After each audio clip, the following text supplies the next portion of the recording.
You want me to go first? Sure. 2.5 years ago, our 16-year-old son, almost 17-year-old son, he was a month shy from his birthday, died by suicide. And we didn't see it coming.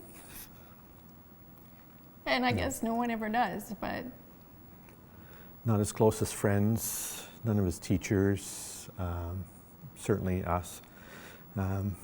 Just no signs at all that we could see. Some days I don't know that we deal with it at all.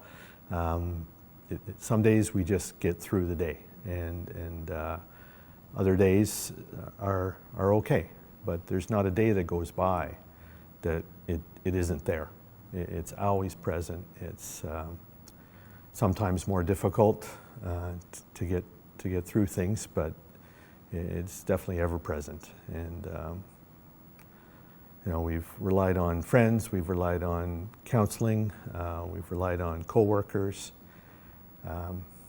Some have been incredibly helpful. People we thought that would be helpful haven't been, but it's been a combination of everything to get us through. When you go through something like this, it's important to realize that you are not alone.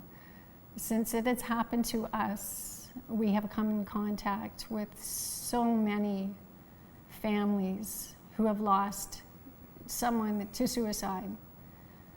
And in many cases, their story is exactly the same as ours.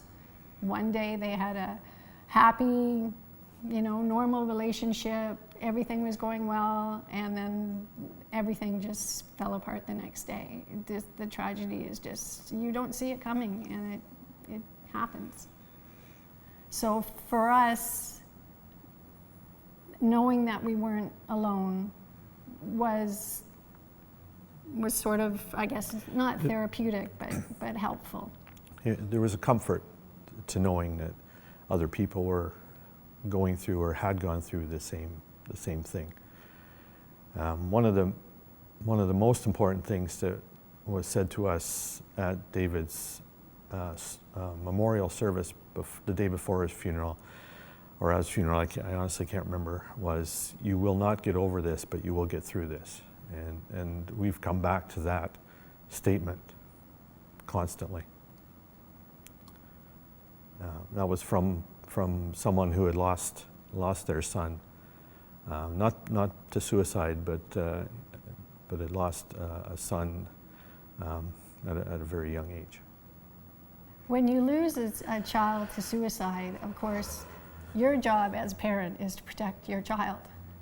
So when that's taken away from you, when you didn't do that, it's just compounds your grief. I think so much more that you didn't do your job. And there's so much judgment out there that we've had many people stand by our side. We've also had people who've turned away, who've seen us walking down the street, and rather than go through the uncomfortable part of talking to you, they turn and they walk the other way.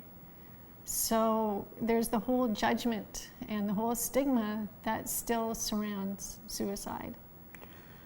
And the other issue is one of guilt, incredible amount of guilt. Why didn't we see what he was going through? Why didn't we do something about it? So that stays with us still.